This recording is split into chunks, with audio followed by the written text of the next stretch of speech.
स्वागत है आपका the radiance of YouTube channel में। इग्नू के सिलेबस में जो थियरी पोर्शन है उसमें एक टर्म दिया है साइको एनालिसिस।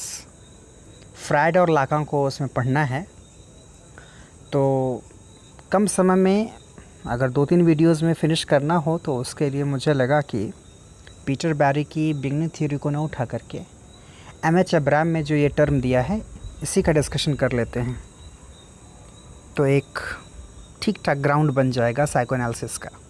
वैसे अवेयर तो आप लोग होंगे ही इससे, सिगमंड फ्रायड से भी अवेयर होंगे, बात करेंगे अभी उनके बारे में। सिगमंड फ्रायड का नाम साइको एनालिसिस या साइको एनालिटिक क्रिटिसिज्म में आता है। उसके पहले एक और टर्म इसमें दे दिया है साइकोलॉजिकल। तो अगर जानकारी नहीं होती है तो जानकारी के अभाव में हम साइकोलॉजिकल और साइको एनालिटिक दोनों को लगभग सिमिलर समझ लेते हैं, है ना। कुछ माइन्यूट डिफरेंसेस हैं, हम पढ़ेंगे तो समझ में आएगा।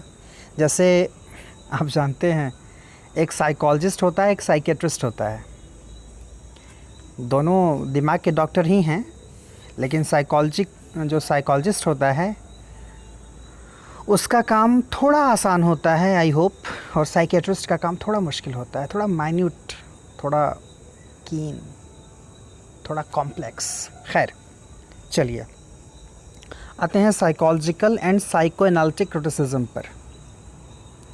Psychological criticism deals with the work of literature primarily as an expression.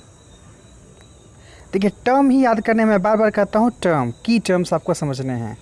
Psychological criticism literature के साथ डील करता है तो क्या समझ करके, लिटरेचर को क्या वो समझता है, एक एक्सप्रेशन समझता है, as an expression in fictional form of the state of mind and the structure of personality of the individual author। बात समझ में आई? यानी अपनी ही एक जो इंडिविजुअल ऑथर है, कोई भी ऑथर है, उसकी अपनी जो पर्सनालिटी है, उसकी पर्सनालिटी का जो स्ट्रक्चर है, उसका अपना जो स्टेट ऑफ माइंड है, उन्हीं चीज़ों को वो किस फॉर्म में डिपिक्ट करता है, फिक्शनल फॉर्म में। उन्हीं चीज़ों को वो फिक्शनल फॉर्म में। इसका मतलब क्या हुआ, साइकोलॉजिकल क्रिटिसिज्म लिटरेचर को डील करता है एक एक्सप्रेशन के रूप में। कैसा एक्सप्रेशन? कह लीजिए कि फिक्शनल एक्सप्रेशन, यानी जो चीज़ है ओरिजिनली उसको वो नहीं लिखेगा, लिखेगा क के बारे में, लेकिन उसको नाम दे देगा ख का। बात समझ रहे हैं? नाम बदल देगा। स्टेट ऑफ माइंड, ऑथर का स्टेट ऑफ माइंड क्या है, उसकी पर्सनालिटी क्या है, वो चीज़ एक्सप्रेस होकर के आती है लिटरेचर में। ये व्यू जो होता है लिटरेचर को देखने का, ये है साइकोलॉजिकल। बात समझ में आई? This approach emerged in the early decades of the 19th century. 19th century के अर्ली डिकेड का मतलब 1800 के बाद, 1810-20 के लगभग, है ना। तो ये अप्रोच कब शुरू हुआ? 19th सेंचुरी के शुरुआती दशक में, as part of the romantic replacement of earlier mimetic and pragmatic views by an expressive view of the nature of literature। तो किसके क्या बोल रहा है, as part of the this approach emerged in the early decades of the 19th century as part of the romantic replacement। एक तरह से romantic replacement का पार्ट, रोमांटिक रिप्लेसमेंट के पार्ट के रूप में of earlier mimetic and pragmatic views. तो पहले जो व्यूज़ होते थे वो क्या होते थे, माइमेटिक और प्रैग्मेटिक। अब ये दोनों क्या है? माइमेटिक का मतलब होता है, माइमेटिक माइमेसिस से बना हुआ है, और माइमेसिस आप समझते हैं प्लेटो का दिया हुआ टर्म है जिसका मतलब इमिटेशन होता है। तो इमिटेशन, सीधे सीधे कॉपी करने की बात। प्रैग्मेटिक का मतलब जहाँ पर आप लॉजिक लगाते हैं, ठीक है। तो पहले माइमेटिक और प्रैग्मेटिक व्यूज़ को जो थे उनको रिप्लेस करके ये साइकोलॉजिकल व्यू आया रोमांटिक रिप्लेसमेंट में, ठीक है, by an expressive view of nature of literature। ठीक है। by 1827 Thomas Carlyle could say that। Thomas Carlyle का नाम सुने होंगे, ये भी साहब नए नए टर्म्स देने में बड़े मशहूर थे। इनका hero as man of letters काफ़ी फेमस ऐसे है। by 1827, अच्छा एक बताओ, टॉमस कार्लाइल जो है he was having friendship with Ralph Waldo Emerson. Emerson America में, ये इंग्लैंड में, काफ़ी इंग्लैंड में या ब्रिटेन में कह लीजिए लेटर का बड़ा आदान प्रदान हुआ करता था दोनों में। By 1827, Thomas Carlyle could say that the usual question with the best of our own critics at present is one mainly of a psychological sort, to be answered by discovering and delineating the peculiar nature of the poet from his poetry. ठीक है, the best of our own critics at present. 1827 के लगभग Thomas Carlisle क्या बोले, कैसे psychological criticism को उन्होंने appreciate किया कि कैसे उसमें हम देख पाते हैं किसी पोएट की पर्सनालिटी को समझ पाते हैं उसकी पोएट्री के through. During the romantic period we find widely practised all three variants of the critical procedures still current today. कब कह रहे हैं? ड्यूरिंग द रोमांटिक पीरियड, यानी आप आ गए लगभग 1850 के बाद का जो समय है, 1900 या 1900 के थोड़ा सा बाद का समय। During the romantic period we find widely practised all three variants of the critical procedures, जो कि आज भी मौजूद हैं। तीन तरह के जो प्रोसीजर यूज़ किए जाते थे क्रिटिसाइज़ करने के या उसका क्रिटिसिज्म करने के लिए, क्या थे वो? that are based on the assumption that a work of literature is correlated with its author's distinctive mental and emotional traits। उस समय ये व्यू होता था कि कोई भी वर्क जो है, वर्क ऑफ लिटरेचर जो है, वो ऑथर के डिस्टिंक्टिव, उसके अपने मेंटल और इमोशनल ट्रेट से जुड़ा होता है। ऑथर की मेंटल कंडीशन क्या है, उसके इमोशंस किस समय कैसे रहे हैं और किस तरह से वो चीज़ें उसने लिखी हैं। ये तीन क्या चीज़ें थी? पहला है reference to the author's personality in order to explain and interpret a literary work. किसी भी लिटरेरी वर्क को इंटरप्रेट या एक्सप्लेन करने के लिए ऑथर की पर्सनालिटी को रेफ़र करना, यानी उसकी पर्सनल लाइफ के बारे में जानना और उससे रिलेट करना। दूसरा है reference to literary works in order to establish biographically the personality of the author, और reference to literary works in order to establish किस तरह से लिटरेरी वर्क उसके पहले या बाद में हुए हैं, उसकी क्या पोजीशन है, ठीक है, और या उसके एक पर्टिकुलर ऑथर अपनी अगर उसकी राइटिंग देखें तो उसकी राइटिंग में कैसे चेंजेस आए हैं समय के साथ। जैसे अगर इस व्यू को से अप्लाई करें हम टी.एस. एलियट की लाइफ पर, कैसे टी.एस. एलियट जब उन्होंने पोएट्री लिखनी शुरू की तो कैसे वो love song of J Alfred वुडफॉक लिखा उन्होंने। फिर एक समय आया जब उन्होंने लिखा द वेस्टलैंड, एक समय आया जब उन्होंने द हॉलो मैन लिखा। तो कैसे कैसे उनकी पर्सनालिटी में वो चेंज हमको देखने को मिलता है। उनकी राइटिंग से क्लियर होता है कि कैसे, या तो आप पर्सनालिटी से राइटिंग को देख लीजिए या राइटिंग से पर्सनालिटी को एनालाइज कर लीजिए। तो इस कह लीजिए क्रोनोलॉजिकल ऑर्डर को समझना, वैसे भी आजकल ये मेमेज बड़े फेमस हैं, क्रोनोलॉजी समझिए, तो लिटरेचर में भी क्रोनोलॉजी को समझना बहुत इम्पॉर्टेंट होता है। फिर है third, the mode of reading a literary work specifically in order to experience the distinctive subjectivity और कॉन्शियसनेस ऑफ इट्स ऑथर। उसकी राइटिंग को पढ़ करके उसके कॉन्शियसनेस को समझना, उसकी सब्जेक्टिविटी, उसमें के क्या यूनिक है, उसके थॉट्स में क्या यूनिक है, अलग क्या है, उसका कॉन्शियसनेस कैसा है, ठीक है। तो ये तीन तरीके हुआ करते थे उस समय और जो कि आज भी यूज़ किए जाते हैं। बायोग्राफिकल क्रिटिसिज्म में काफ़ी यूज़ किया जाता है, साइकोलॉजिकल क्रिटिसिज्म तो खैर वो है ही। We even find that John Keble in the series of Latin lectures on the healing power of poetry published in 1844 but delivered more than 10 years earlier proposed a thoroughgoing proto-Freudian literary theory poetry। क्या बात है, देख रहे हैं क्या लिखा है, proto-Freudian literary theory। ऐसे पहले से ही उन्होंने ये थियोरी का डिस्कशन कर दिया था। किसने? जॉन केबले ने। 1844 में पब्लिश हुआ था, 10 साल पहले ही वो लेक्चर दे चुके थे, मतलब 1834 के लगभग ही वो लेक्चर दे चुके थे। लेक्चर का नाम क्या है?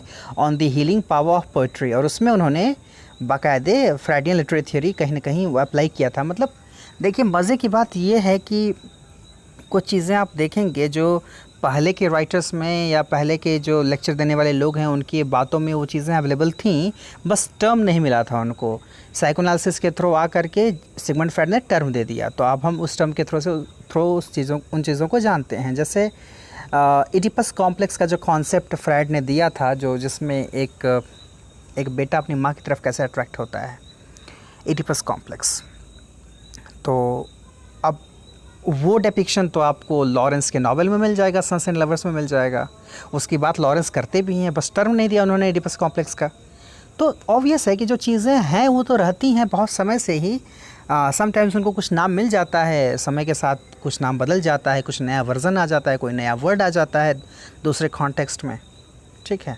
तो यहाँ पर भी हम देख रहे हैं कि जो जॉन केबले ने लेक्चर दिया है on the healing power of poetry, उसमें आपको प्रोटो-फ्रॉयडियन लिटरेरी थ्योरी मिलेगी। Poetry, Keble claimed, is the indirect expression of some overpowering emotion or ruling taste or feeling. The direct indulgence whereof is somehow repressed. क्या बात है।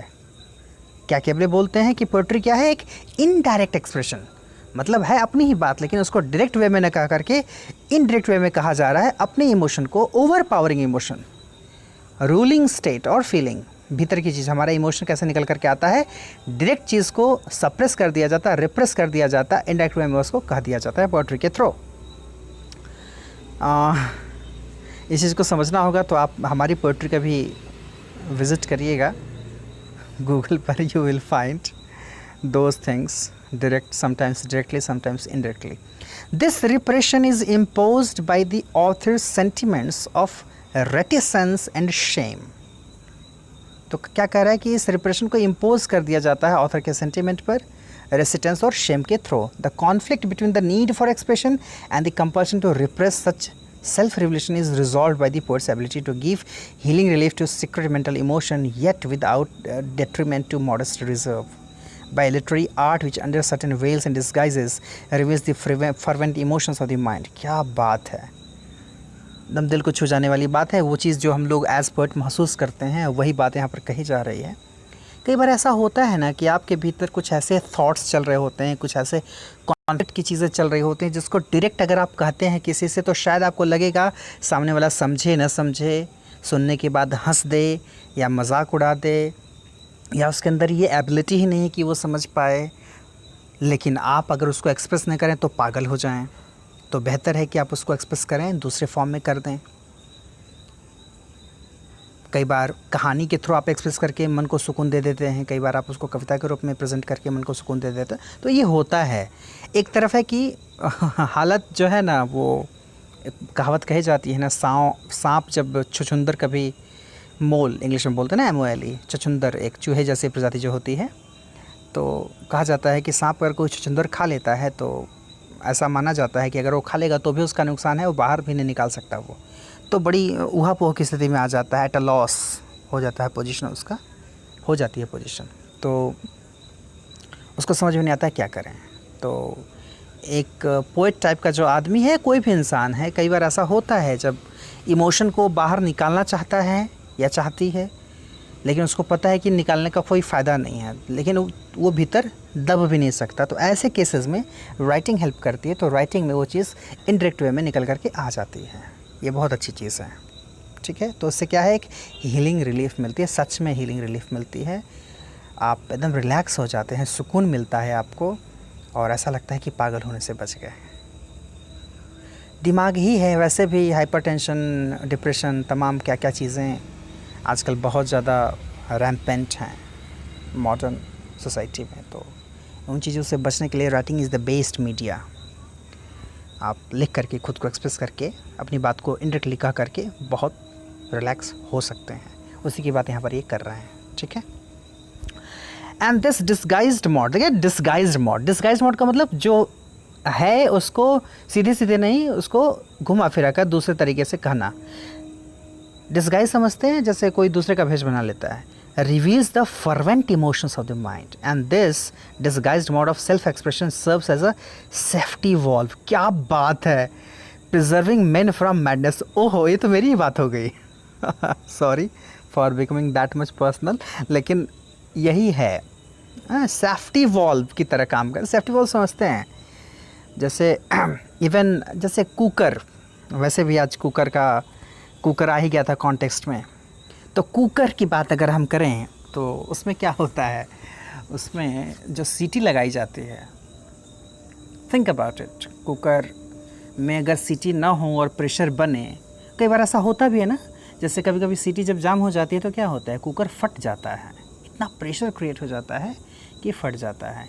सीटी अगर रहेगी तो उससे जो स्टीम है वो बाहर निकल आएगी, तो कुकर भी सेफ़ रहेगा, आपका खाना भी समय से बन जाएगा। अदरवाइज़ अगर वही नहीं है तो फिर कुकर भी फट सकता है, खाना भी नहीं बन पाएगा। तो सेफ्टी वॉल्व क्या है? ये सेफ्टी, सेल्फ एक्सप्रेशन उसमें क्या है, सेफ्टी वॉल्व की तरह काम करता है। प्रिजर्विंग मैन फ्रॉम मैडनेस, पागलपन से बचाता है।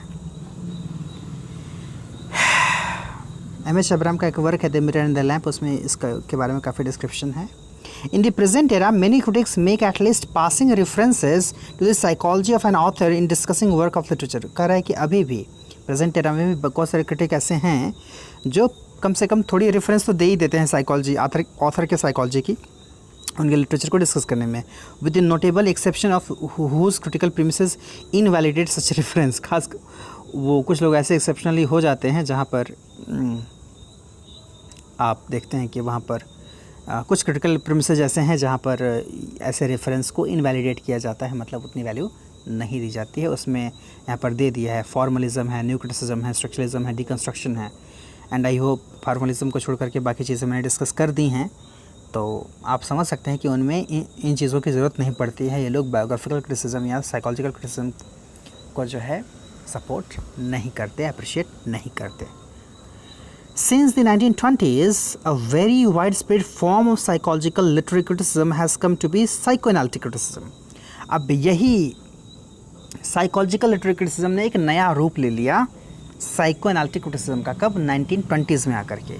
Whose premises and procedures were established by Sigmund Freud, और जिसकी सारी चीज़ें कह लीजिए, जिसकी चार दीवारी साइकोएनालिटिक क्रिटिसिज्म का जो एक दायरा है जो क्रिएट किया, वो सिगमंड फ्रायड ने किया। सिगमंड फ्रायड जो कि 1856 में पैदा हुए, 1939 में एक्सपायर हुए। इसको ऐसे याद रख सकते हैं, 1857 में फर्स्ट वर्ल्ड वॉर हुआ था, उसके एक साल पहले, सॉरी 1856 में the first war of independence हुआ था। 1857 में the first war of independence हुआ था इंडिया में, प्रथम स्वतंत्रता संग्राम 1857। उसके एक साल पहले जनाब पैदा हुए 1856 में। 1939 सेकेंड वर्ल्ड वॉर शुरू हुआ था, तो 1856 से 1939 ये आप याद कर सकते हैं इनके लाइफ ड्यूरेशन को। सिगमंड फ्रायड थे कौन actually? Sigmund Freud was a doctor. He was practising in Vienna, the capital city of Austria. ठीक है, ऑस्ट्रिया की कैपिटल सिटी है वियना, वहाँ पर एज डॉक्टर प्रैक्टिस करते थे, और जो पेशेंट्स आते थे उन्हीं पर रिसर्च करना शुरू कर दिया, एक्सपेरिमेंट करना शुरू कर दिया, और तमाम चीज़ें उन्होंने ऑब्ज़र्व की। बहुत सारी चीज़ें ऐसी हैं जो उन्होंने कही हैं, वो अपने ऑब्जर्वेशन के आधार पर कहा है, और इसलिए बहुत ज़्यादा ऑथेंटिक नहीं माना जाता सिगमंड फ्रायड की बातों को। लेकिन हाँ, एक बात है कि एक नया पर्सपेक्टिव मिल गया लिटरेचर को भी चीज़ों को देखने का, तो इसलिए सिगमंड फ्रायड का अपनी एक वैल्यू है, इनकी अपनी एक पोजीशन है लिटरेरी क्रिटिसिज्म में भी, स्पेशली साइकोएनालिसिस की जब हम बात करेंगे तो। लाकान जैसे लोगों को रास्ता दिखाने वाले फ्रायड ही थे। Sigmund Freud had developed the dynamic form of psychology. ठीक है, उन्होंने साइकोलॉजी के डायनामिक फॉर्म को डेवलप किया। यहाँ पर ये इम्पॉर्टेंट टर्म है, आप समझ सकते हैं कि कैसे साइकोलॉजी से अलग है। ये क्या है? एक तरह से ये साइकोलॉजी का ही डायनामिक फॉर्म है। डायनामिक समझते हैं? डायनामिक का मतलब होता है जो गतिशील हो। That he called psychoanalysis as a means of analysis and therapy for neurosis. तो साइकोएनालिसिस क्यों नाम दिया उन्होंने? साइकोएनालिसिस का नाम दिया किस लिए? As a means of analysis and therapy for neurosis. Neurosis के लिए थेरेपी या उसकी एनालिसिस करने को ही साइकोएनालिसिस नाम दिया इन्होंने। एक तरह से साइकोलॉजी का डायनेमिक फॉर्म। तो आप dynamic form of psychology underline कर लीजिएगा। But soon expanded it to account for many developments and practices in the history of civilisation. लेकिन वो यही नहीं रुके, इसको एक्सपेंड कर दिया। Account for many developments and practices, कई तरह के डेवलपमेंट और प्रैक्टिसेस के बारे में बात कर दी उन्होंने जो हिस्ट्री ऑफ सिविलाइजेशन में हुए थे, including warfare, mythology and religion as well as literature and the other arts. यही कारण है कि वो काफ़ी फेमस हो गए और आज जितनी फील्ड के बारे में बात हम कर रहे हैं यहाँ पर आप कहीं ना कहीं फ्रायड का हस्तक्षेप देखेंगे।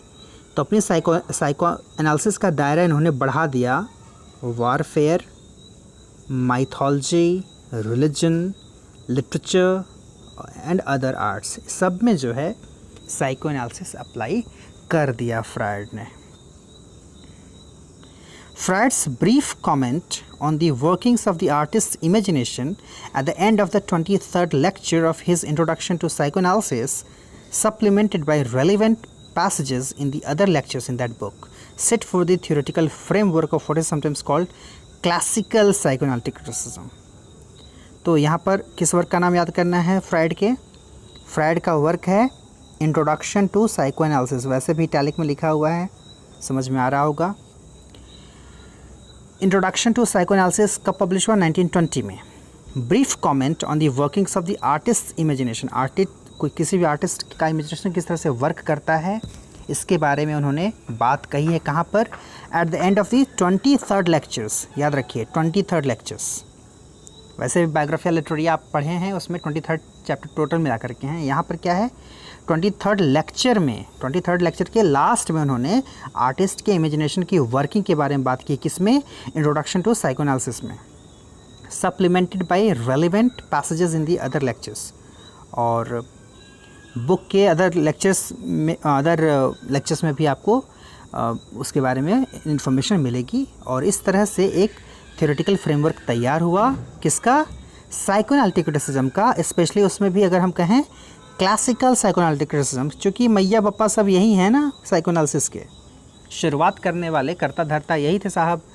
तो भाई इन्हीं के वर्क को, इनकी बातों को तो क्लासिकल माना जाएगा साइकोएनालिटिक क्रिटिसिज्म में, ठीक है। जैसे आप मार्क्सिज्म की आप बात करते हैं तो मार्क्सिज्म में भी आप कई तरह की पर्सपेक्टिव देखते हैं, लेकिन उनके मैया बप्पा के नाम पर तो मार्क्स का ही नाम आता है, एंजल्स का ही नाम आता है, क्योंकि शुरुआत उन्होंने ही की थी, ठीक है। Literature and the other arts like dreams and neurotic symptoms consist of the imagined or fantasized fulfillment of wishes that are either denied by reality or prohibited by the social standards of morality and propriety. क्या बात कर रहे हैं? Literature and the other art, literature की बात कर लें या दूसरे आर्ट की बात कर लें। दूसरे आर्ट में क्या? लाइक ड्रीम्स, ड्रीम की बात करें, न्यूरोटिक सिम्टम की बात करें, जो दिमागी सिम्टम कुछ नज़र आते हैं।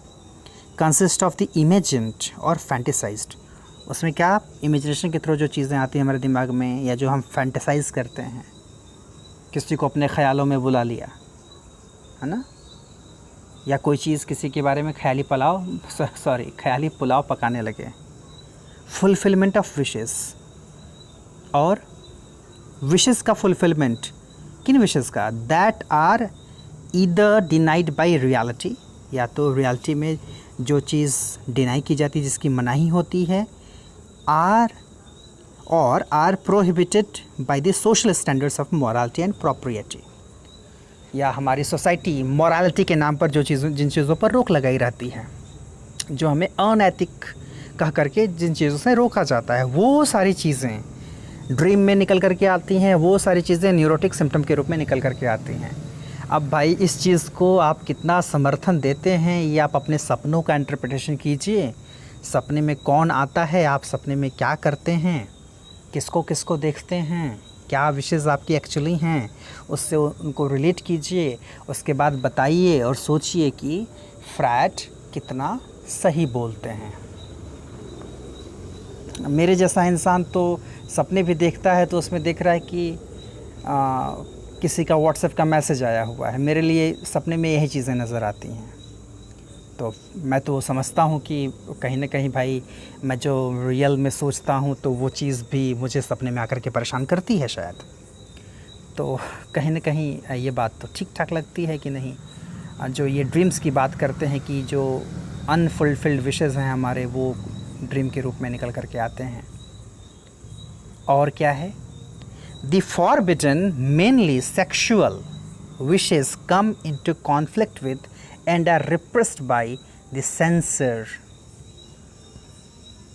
क्या लिखा है सेक्सुअल में? लिबिडाइनल। और सेंसर में क्या लिखा है? The internalised representative with in each individual of the standards of society into the unconscious realm of artist mind but are permitted by the censor to achieve a fantasized satisfaction in distorted forms which serve to disguise their real motives and object from the conscious mind.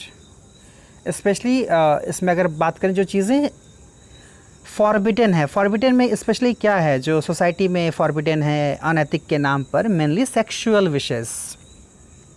Sexual wishes का मतलब होता है कि एक उम्र होने के बाद जब आप सेक्सुअली अट्रैक्टेड होते हैं अपोजिट जेंडर की तरफ, या भाई मॉडर्न कॉन्टेक्स्ट में बात करें तो मॉडर्न कॉन्टेक्स्ट में है, क्यों किसी भी कॉन्टेक्स्ट में बात करें तो अपोजिट जेंडर नहीं, कोई भी एक पर्टिकुलर सेक्स के तरफ जो अट्रैक्शन होता है किसी का, और अगर सोसाइटी हमें प्रोहिबिट करती है उसके साथ सेक्सुअली इन्वॉल्व होने में, तो वो चीज़ कहीं ना कहीं निकल करके आती है ड्रीम्स में डिस्टॉर्टेड फॉर्म में। शायद आप कुछ और ढंग से चीज़ों को सोच रहे हो, कुछ और ढंग से वो चीज़ आती है सपने में। तो कौन उसको रोकता है? हमारे ही भीतर एक सेंसर बैठा हुआ है जो सोसाइटी के नॉर्म्स को फॉलो करना चाहता है। तो हम अपने आप को बहुत ही शरीफ बना करके रखते हैं, लगता है कि नहीं हमसे बड़ा शरीफ कोई है नहीं। देखिए लिटरेचर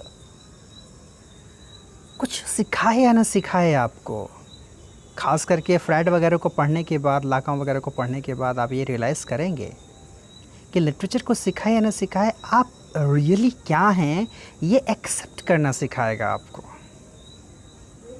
ठीक है, जैसे कई बार ऐसा हुआ हमारे एमए के दौरान, कुछ लोग ऐसे भी मिले जो कहा करते थे कैसी कैसी बातें करते रहते हो तुम लोग, हम तो कभी ऐसा कुछ नहीं सोचते, ऐसी बातें हमारे दिमाग में नहीं आती। तो मैं स्पष्ट बोलता था उन लोगों से कि ऐसा है कि आप झूठ बोल रहे हो, आप नहीं मतलब तुम झूठ बोल रहे हो, या तो तुम झूठ बोल रहे हो या तुम्हारे साथ कोई प्रॉब्लम है। तो जो रियल है, जो एक एज इंडिविजुअल, या मैं कहूँ specially more clearly as a body, जो आप फील करते हैं, जो सच है आपका, उसको एक्सेप्ट करना सीखिए। एक्सेप्ट करने का मतलब ये नहीं है कि हल्ला कर करके बताएंगे आप सबको, लेकिन हाँ ये भी नहीं कि आप बहुत बड़े शरीफ बने बैठे हैं कि आपके जैसा जो है पवित्र आंचल वाला कोई नहीं है, ऐसा भी नहीं होना चाहिए। वो एक जो हम हैं कुछ दिखाते कुछ हैं, वो चीज़ की क्या ज़रूरत है, जो है उसको एक्सेप्ट कर लेना है ना, जब ज़रूरत पड़ी तब, ऐसे नहीं। खैर हमारे भीतर ही वो सेंसर बैठा हुआ है जो internalise representative with in each individual of the standards of society, है ना। मॉरलिटी के नाम पर जो चीज़ें ठूस ठूस करके भर दी गई हैं दिमाग में, और उसी के थ्रू जब हम चीज़ों को कंट्रोल करते हैं तो रेगुलेट करते हैं खुद के भीतर ही, तो वहाँ तो आप कंट्रोल कर लेते हैं कि कुछ नहीं दिख रहा है, लेकिन जो मेंटल इमेजेस हैं, जो पिक्चर्स हैं, जो चीज़ें आपके दिमाग में घूमती रहती हैं, जब वो सपने के रूप में आएंगी तो वहाँ पर आपका कंट्रोल छूट जाता है। Into the unconscious realm of the artist mind but are permitted by the censor to achieve a fantasized satisfaction in distorted forms which serve to disguise their real motives and objects from the conscious mind। और फिर क्या होता है, वही एक distorted form में चीज़ें निकल करके आ जाती हैं, तो कभी सपने के रूप में, कभी अगर वो आर्टिस्ट है तो अपने आर्ट के फॉर्म में उसको वो दिखा देगा। आर्टिस्ट के साथ ये एक पॉजिटिव चीज़ होती है कि वो एक्सप्रेस कर लेते हैं अपने थॉट्स को, नाम बदल दिया, कैरेक्टर बदल दिया, जगह बदल दी। आप देखिए स्पेशली चार्ल्स डिकेंस को अगर आप पढ़ेंगे तो आपको समझ में आएगा। डिकेंस का ओलिवर ट्विस्ट पढ़िए, डेविड कॉपरफील्ड पढ़िए, तो कहीं ना कहीं उसमें जो पर्सोना है, उसमें जो प्रोटैगनिस्ट हैं, उसमें आप डिकेंस को पाइएगा। जैसे एक चीज़ जो है इसके थ्रू अगर डिकेंस को समझने की कोशिश करें हम, तो एक नावल है जिसमें जो लेडी लव है उनको उन्होंने मतलब ये है कि वो उससे शादी नहीं हो पाई, उसको पा नहीं सके, तो अल्टीमेटली उस नावल में क्या हुआ कि वो शी डाइज, वो मर जाती है। अब देखिए ये क्या है, रियल लाइफ में भी डिकेंस के साथ ऐसा हुआ था, जिससे शादी करना चाहते थे उसे शादी नहीं कर पाए, जो उनकी लेडी लव थी उसको पा नहीं सके थे।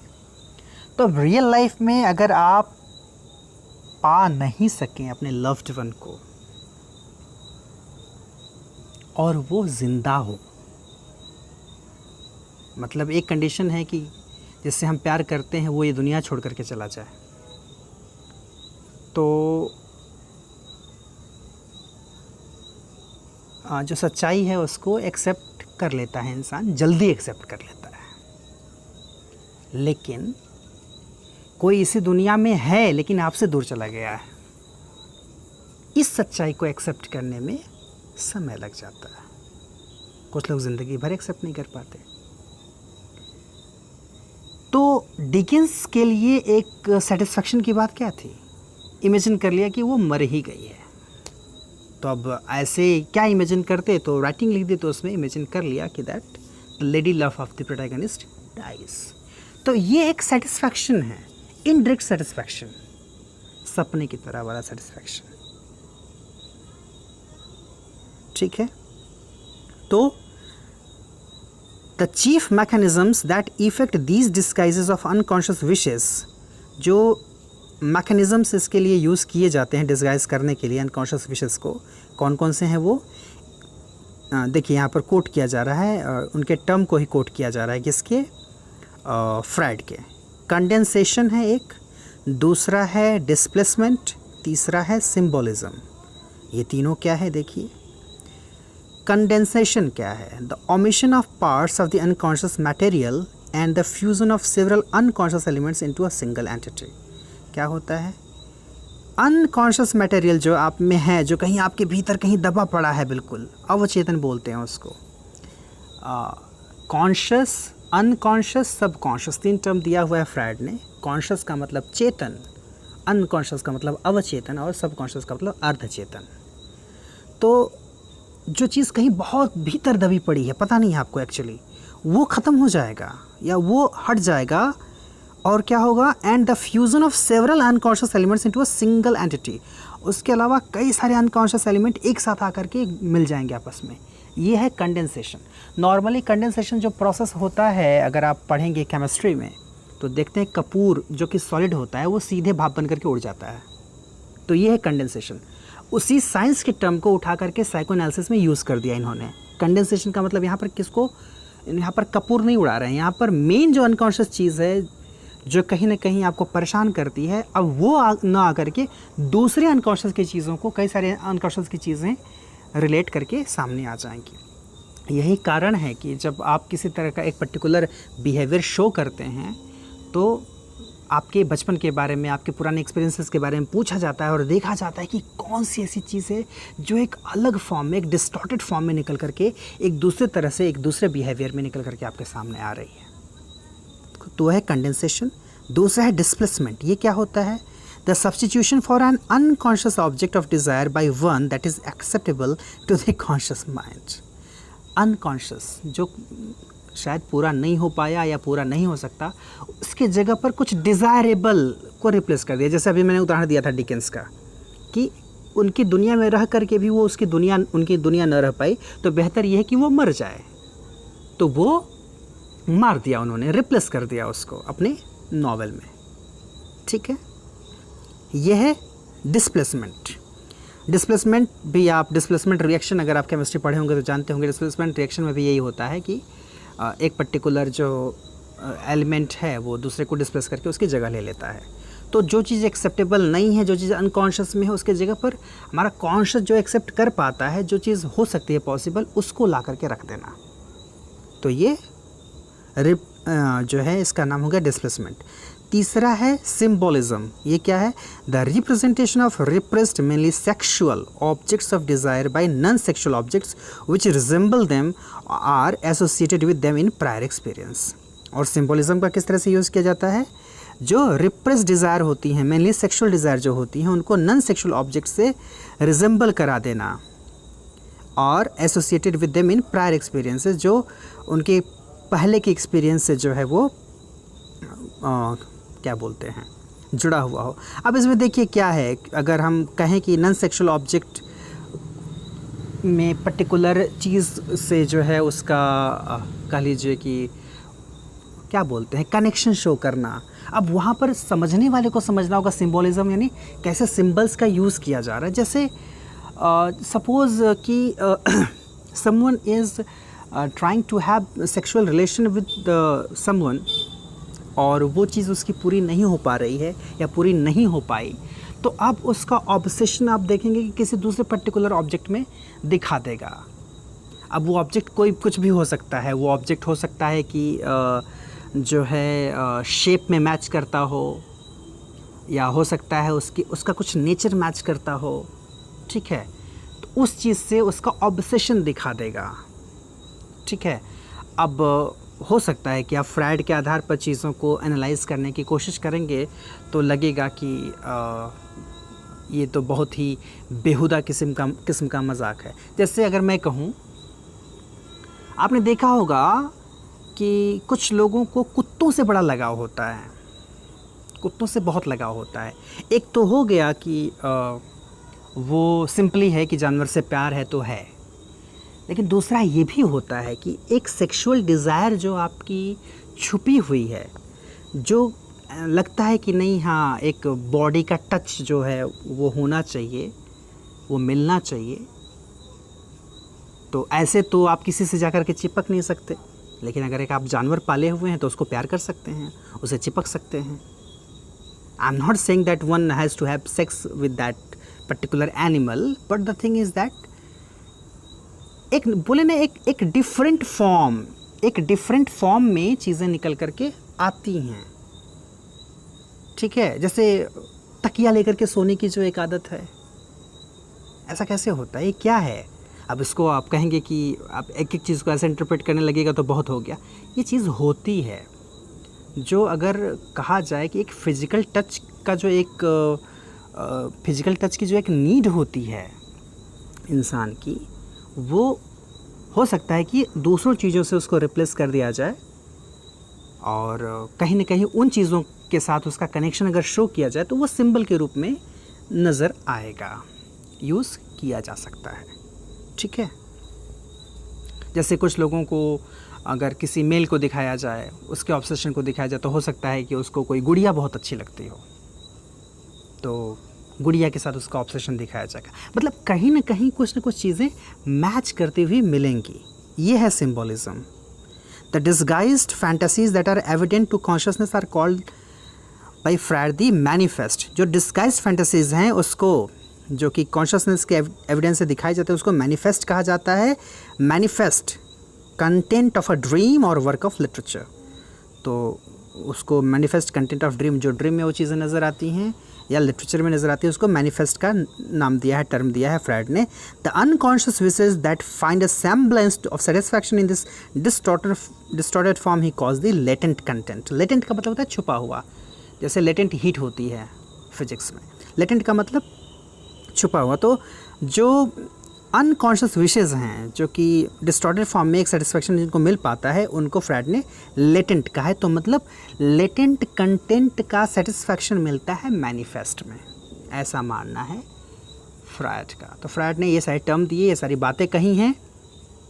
फ्रायड की जब भी बात आती है तो इन सारी चीज़ों का डिस्कशन करना ही होता है।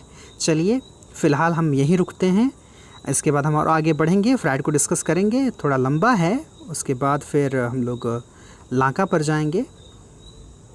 मुझे लगता है 2-3 क्लासेस तो कम से कम लगेंगी ही इसमें। चलिए तब तक आप लोग पढ़ाई कीजिए, अपना ख्याल रखिए, धन्यवाद।